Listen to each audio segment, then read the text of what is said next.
Hola, hijos e hijas. Espero que se encuentren muy bien. El día de hoy vamos a hablar sobre qué es la estadística y su importancia en las ciencias sociales. Esta es la primera clase de curso de estadística descriptiva o estadística inferencial. Creo que entender por qué tenemos que estudiar estadística en las ciencias sociales, creo que tiene que ser algo que tenemos que tener bastante claro. Entonces, iniciemos. Bueno, ¿qué es la estadística? Bueno, primero que todo es una ciencia, es una rama de la matemática. Es decir, que ahí es donde ustedes van a poder utilizar todo eso que han aprendido en el colegio, mucha aritmética se necesita, en algunos casos el álgebra es importante, para cálculo inferencial se necesita en algunos momentos cuando se trabaja con variable continua derivar, integrar, pero bueno, alejándonos un poquito de todas esas herramientas matemáticas que necesitamos, ¿cuál es el objetivo de la estadística? Es utilizar conjuntos de datos numéricos para obtener a partir de ellos resultados y en función de todo eso hacer cálculos de probabilidades, es decir, saber qué posibilidad hay de que exista un evento o que exista otro. Entonces, ¿qué ocurre? Ustedes vieron la primera imagen de la diapositiva, bastante bonita. Es un cuadro de Botticelli. Se llama La Natividad Mística. Aquí lo tenemos de nuevo. Ustedes se preguntarán por qué arranco con una imagen de esas. Pues primero porque a mí me gusta bastante el arte. Los que han visto clase conmigo saben que a veces hablo un poco de eso. Pero ¿por qué? Porque miren que la estadística trata de analizar grandes conjuntos de datos. Entonces, ¿qué ocurre en esta instancia? La estadística prácticamente ha ido de la par con la historia de la humanidad. En el sentido en que cuando comenzamos, ¿cierto? A hacer civilizaciones, a hacer grupos o etnias, siempre el líder o la persona que está a cargo necesita tener un control o por lo menos saber cuáles son los recursos con los que cuenta y cuáles son los que no. Entonces, cuando hablo de la historia de la estadística, Dios mío, estamos hablando de la misma historia de la humanidad. Las primeras referencias que hay sobre la estadística o los censos vienen desde China, desde el emperador Yao. Eso hace unos 2000 años aproximadamente antes de Cristo. Después de eso, cualquier civilización que ustedes se imaginen ha hecho un censo, ha tratado de analizar cuál es su población, cuántos recursos tiene. Entonces, ¿por qué hablo de la natividad mística? Porque yo creo que hace parte de esa tradición cultural. Aquí en Colombia, pues la mayoría de las personas tiene una tradición religiosa judeocristiana. Recordamos la Navidad, recordamos el hecho de que María y José tuvieron que viajar precisamente a Belén porque Belén era el lugar donde había nacido José, precisamente porque Roma había mandado un censo. Entonces piensen qué tan importante viene siendo la estadística que está arraigada en nuestra cultura, en nuestras religiones. Entonces es bastante interesante plantear eso. Los egipcios también hicieron censos, es decir, eran supremamente organizados a la hora de organizar absolutamente todo y de tener un registro. Entonces, yo siempre asocio la estadística con una herramienta de poder, ya hablando desde un punto de vista más histórico. Cada líder político, cada líder social que es medianamente inteligente sabe que la estadística es indispensable y se invierte en recursos en ello. Ahora, más que nunca, cuando hablamos de análisis de datos, big data, todo esto se vuelve mucho más importante, inteligencia artificial. Entonces, yo creo que una de las ramas de la matemática que más protagonismo va a tener en los siguientes años va a ser precisamente la estadística, porque la estadística es poder, palabras a más, palabras a menos. controlar grandes bases de datos, saber cómo se comportan, encontrar correlaciones entre ellos y, más importante, poder predecir el comportamiento de fenómenos, va a cobrar una relevancia importantísima. Importantísima. Entonces, es una ciencia que ahora está arrojando bastantes resultados, se está investigando bastante, particularmente se utiliza mucho hoy por hoy en inteligencia artificial. Entonces, bueno, vamos a describir un poco de qué se trata. Miren, la estadística, siendo la gran, digámoslo así, analizadora de datos, tiene dos grandes ramas. Digámoslo así, culturalmente, ustedes encuentran en los textos, en la literatura, que siempre la clasifican en dos grandes áreas: la estadística descriptiva y la estadística inferencial. ¿En qué consiste la estadística descriptiva? Hace un análisis de los datos para encontrar correlaciones entre ellos. Estudia cómo pueden representarse los datos de manera eficiente. Es decir, la estadística descriptiva, valga la redundancia, me sirve para describir los datos. Ahora, ¿qué es la estadística inferencial? Aquí viene la parte de pronto más interesante, ¿cierto? Además de hacer ese análisis de datos, estos son usados para obtener probabilidades y de esa manera predecir comportamientos de objetos de estudio. Entonces piensen que aquí es donde la estadística tiene ese poder de, en función de todos esos datos, hacer un análisis, hacer una descripción y decir, miren, puede ocurrir esto, existe la posibilidad de que este evento sea posible. Y pues las aplicaciones que tenemos de ellos son impresionantes. Entonces, hablemos un poquito más de detalle con relación a la estadística descriptiva. Miren, la gran mayoría de las veces cuando hablamos de estadística descriptiva y en lo que ustedes van a ver en sus cursos o lo que van a ver conmigo, ¿cierto? En esta parte de la estadística lo que hacemos es ver cómo representar datos de manera más eficiente, que sea más clara, que la persona a la cual tú le estás mostrando estos datos tenga un entendimiento de ellos. Entonces, ¿qué ocurre? Particularmente, las formas más usadas para representar grandes datos son tablas, aquí tenemos una, y diagramas.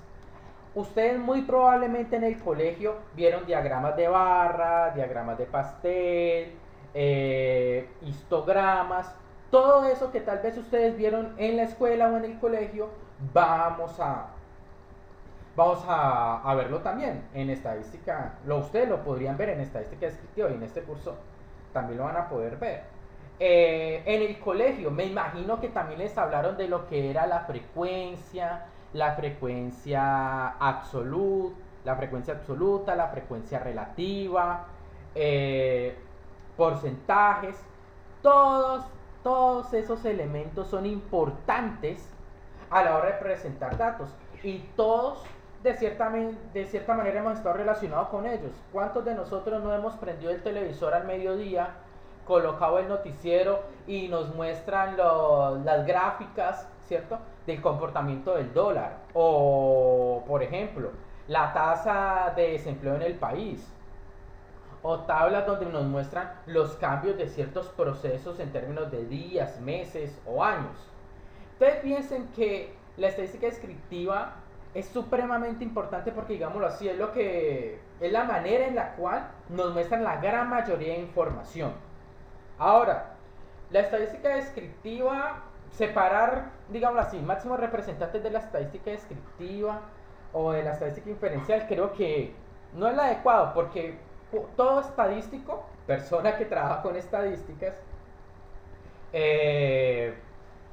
digámoslo así, trabaja en las dos áreas, pero particularmente hoy me gustaría hablarles de Florence Nightingale. No sé si se pronuncia así, puedo estar fallando. ¿Qué es lo que pasa? Me parece interesante porque, primero que todo, técnicamente hablando, su formación no era de matemática. Era enfermera profesional y estudió métodos y técnicas en estadística. Aquí podemos decir que fue de las primeras que utilizó la estadística para tratar de entender modelos epidemiológicos. Entonces creo que, es un buen momento para darle visibilidad al trabajo que han hecho mujeres en la estadística. Entonces, eh, ¿qué vamos a, ¿qué podemos decir de la estadística inferencial? Ya esta es una rama mucho más sofisticada. ¿Por qué? Porque ahí es donde entra en el estudio de las probabilidades. Y ahí es donde todo se vuelve mucho más sofisticado, mucho más elegante, porque en función de las observaciones que nosotros hacemos, podemos asignar probabilidades a ciertos eventos. Y en función de esas probabilidades podemos llegar, ¿cierto?, a decir, bueno, si existe la probabilidad de que este evento ocurra una vez, ¿cuál es la probabilidad, ¿cierto?, de que este evento ocurra 5 veces, 10 veces, 20 veces? Entonces, cuando tenemos ese tipo de situaciones, cuando tenemos unas probabilidades simples a priori, podemos hacer de esto algo mucho más sofisticado y tener la posibilidad de predecir ciertos fenómenos. Es decir, creo que muy probablemente en la escuela o en el colegio ustedes vieron la probabilidad de que una moneda caiga cara o sello. Es decir, todos sabemos que esa probabilidad es un medio. ¿El hecho cuál es? Que la estadística inferencial tiene ese tipo de objetos de estudio. Ahora, esos objetos de estudio están todos basados en términos de distribuciones de probabilidad. Aquí les muestro un ejemplo de lo que es una distribución binomial. No sé si este objeto matemático ustedes lo conocen, la combinatoria. Es decir, ya son objetos mucho más sofisticados. Ahora, cuando las distribuciones de probabilidad no son eventos discretos, es decir, ocurre un evento, ocurre dos, sino que son continuos. Entonces, ¿qué ocurre? Ya ahí las distribuciones de probabilidad no son discretas, son continuas y trabajamos con funciones muchísimo más sofisticadas. Entonces, ahí ya estamos hablando de distribuciones normales. Entonces, ahí ya hay mucha más matemática, ya para poder calcular probabilidades en algunos momentos es indispensable integrar o derivar, pero ¿qué es lo importante? Lo importante es entender de que todas estas herramientas, ¿cierto?, cada día cobran más validez. Para la estadística inferencial y en términos generales para la estadística, yo creo que uno de los máximos representantes es Gauss. Dios mío, Gauss fue matemático, astrónomo, físico. Decir, ¿qué no hizo Gauss? Era, digámoslo así, un genio. Es decir, se le conoce en la literatura muchas veces como el príncipe de las matemáticas. Trabajó en demasiadas áreas y la distribución normal muchas veces también es conocida en la literatura como distribución gaussiana porque él la utilizó muchísimo en sus observaciones en astronomía. Ahora, debemos aterrizar todo lo que hemos planteado, todo lo que es la estadística en las ciencias sociales, pero antes de eso, pues hablemos un poco sobre ello. Miren, cuando hablamos de ciencias sociales son todo ese conjunto de disciplinas que tienen como objetivo estudiar el comportamiento y las actividades de la especie humana, recordando que no somos un ser aislado de las demás especies. Nuestra denominación taxonómica, les recuerdo que es Homo sapiens sapiens, somos homínidos, somos parte de una familia donde están los orangutanes, los gorilas, los chimpancés y los bonobos. Somos una especie como cualquier otra, desde un punto de vista evolutivo, y por lo tanto tenemos características comunes entre cada uno de los Homo sapiens sapiens. Tenemos 23 pares de cromosomas, los cromosomas sexuales de los hombres son XY, los de las mujeres XX, etcétera, etcétera, etcétera. Todo eso son características comunes siempre que no hayan alteraciones genéticas. Toda esa información del Homo sapiens sapiens está condensada en su ADN, en el ácido desoxirribonucleico. Es decir, toda la información que hay con respecto a tus características está en el ADN, que se puede encontrar en la sangre, en la raíz de un cabello. ¿Cuál es el objetivo de todo lo que estoy planteando? Si estamos hablando de especie, el Homo sapiens sapiens, y estamos hablando de las ciencias sociales y de su comportamiento, ¿qué cosas afectan ese comportamiento? o de qué depende ese comportamiento. Ahí ya entramos en un terreno donde todavía sigue habiendo un debate muy intenso y gran investigación, porque siempre se salen a reducir dos, dos características. La primera es la característica ambiental, es decir, el conjunto de experiencias que ha vivido el individuo, cómo fue criado, qué tipo de condiciones socioeconómicas tenía, dónde estudió, etcétera, etcétera, etcétera. Eso se conoce en general como condiciones ambientales. Ahora, otra característica es el ADN, es decir, las características genéticas. Yo creo que muchos de nosotros ha escuchado a alguien decir, ay, no, es que mira, el niño hace igualito que su abuelo. O algunos de ustedes pueden decir, no, es que yo tengo características que son muy parecidas en mi comportamiento a lo que tienen mis padres o la que tiene mi abuelo, o toda mi familia tiene este comportamiento, tiene estas habilidades. Entonces, ¿qué ocurre? Siempre ha habido un ambiente muy intenso sobre tratar de entender cuál de estas dos características predomina sobre la otra, el ambiente o la genética. Es más, les dejo un reto. En los comentarios me pueden escribir abajo, ¿cierto? ¿Cuál es el factor que ustedes creen que sea más determinante? Pueden decirme, no, yo creo que es el ambiente por esto y esto y esto. O pueden decirme, no, yo creo que es la genética por esto y esto y esto.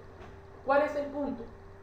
El hecho es que cuando estamos hablando del comportamiento humano o de las actividades humanas, cuando hablamos de cómo intercambiamos recursos, cuando hablamos de cómo organizamos la información financiera, administración, contaduría, todos esos elementos del comportamiento humano, ¿cierto? Lo hacen un objeto de estudio extremadamente complejo. ¿Por qué? Por la cantidad de variables que hay. Es simple. Aquí yo les tengo una imagen que a mí particularmente me gusta mucho, que es el hombre de Vitruvio, de Leonardo da Vinci. Es decir, creo que es uno de sus dibujos más famosos. Entonces, ¿cuál es el hecho? La especie humana es supremamente compleja. Es supremamente compleja. Entonces, ahí es donde las ciencias sociales cobran, ¿cierto? Una complejidad astronómica para darles una comparación. Es decir, cuando estamos hablando de física, cuando estamos tratando de estudiar un sistema, hay características o hay variables que son muy fijas, pero en la especie humana no. ¿Cómo influye en la personalidad que tu abuelo haya tenido cierto trastorno? ¿Cómo influye por ejemplo, la decisión de comprar o no una vivienda de, en función de las experiencias que hayas vivido? Entonces, fíjense que son muchos parámetros, son muchísimos elementos que entran ahí. Precisamente eso es lo que hace que la estadística se vuelva una herramienta poderosísima. ¿Por qué? Porque cualquier conclusión que saquemos de un individuo, dependiendo obviamente de la característica que voy a tratar de estudiar, no se puede transponer a otro. Traducción al español. Si yo como individuo tengo cierta tendencia, no puedo esperar que otro individuo la tenga igual. No puedo esperar. Hay elementos que son comunes, obvio, claro que sí, hay elementos comunes, pero eso no significa de que el otro individuo lo tenga. Ahora, como colombianos nosotros podemos tener X comportamiento, pero eso no significa que un ecuatoriano, un peruano, un brasilero, un oriental lo tenga. Entonces yo quiero que se den cuenta de lo complejo que es todo esto, y que cuando hacemos estadística podemos llegar a conclusiones, ¿cierto?, que se pueden transponer a una población o a una muestra de estudio.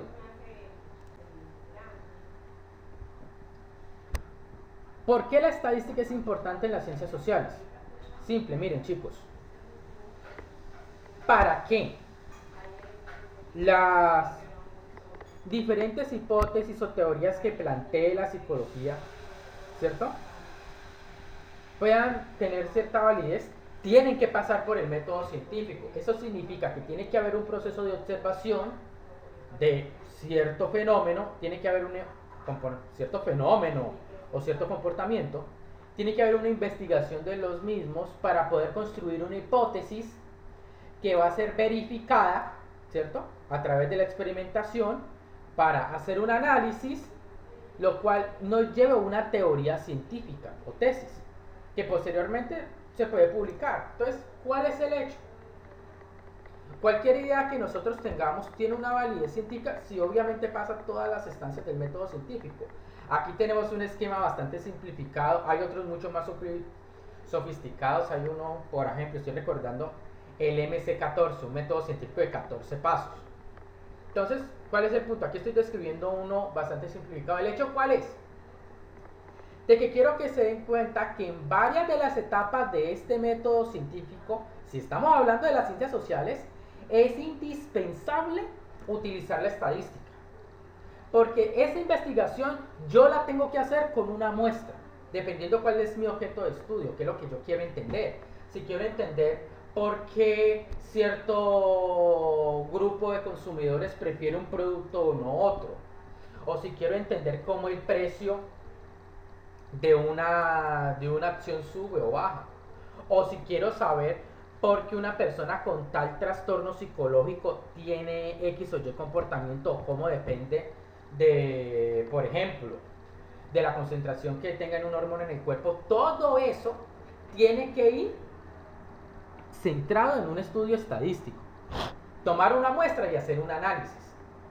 Además de eso, se tiene que hacer una experimentación, ¿cierto?, de tal manera que se utilice una muestra y se pueda verificar esas hipótesis. Y obviamente el análisis de las conclusiones se tiene que hacer con el tratamiento, el análisis y la descripción de los datos.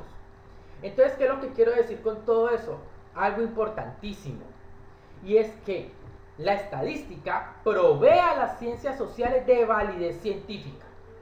Ese es el objetivo que yo tenía con ustedes, hijas e hijos, en esta clase, de que entendieran de que la estadística provee a las ciencias sociales de validez científica. Algunas personas pueden decir, no, profesor Julio, pero es que lo que usted tiene es una postura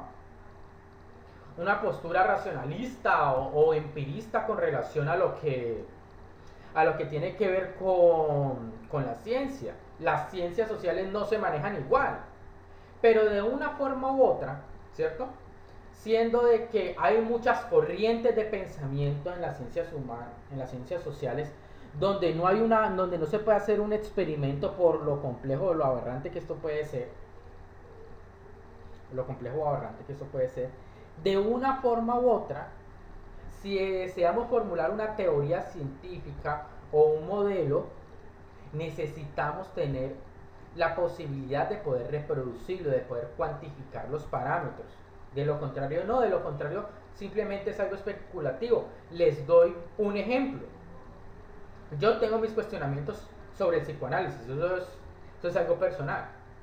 Si alguno de ustedes tiene algunos estudios donde hagan un análisis estadístico minucioso sobre los planteamientos que tenía Sigmund Freud, es decir, y no algo, digámoslo así, de carácter meramente especulativo, pueden dejármelo en los comentarios.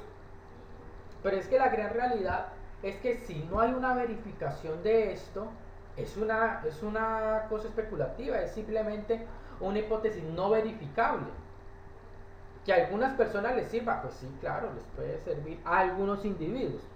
Pero la meta, de una forma u otra en la ciencia, es encontrar modelos que me ayuden a explicar comportamientos en función de ciertos parámetros. Y si no podemos hacer eso, pues podemos cuestionarlo realmente si lo que estábamos haciendo ahí es ciencia o no. Entonces, la estadística provee a las ciencias sociales de esa validez. Sin donde no hay una verificación de hipótesis a través de un estudio estadístico, ninguna hipótesis que tenga que ver con el comportamiento humano tiene validez. podemos decir que se puede aplicar en ciertos casos, en ciertas situaciones, pero no tiene validez científica. Entonces, creo que eso es todo por el día de hoy. Muchísimas gracias. Si aprendieron algo en este video, por favor denle me gusta y suscríbanse al canal. Muchísimas gracias y de nuevo, y espero que nos veamos muy pronto.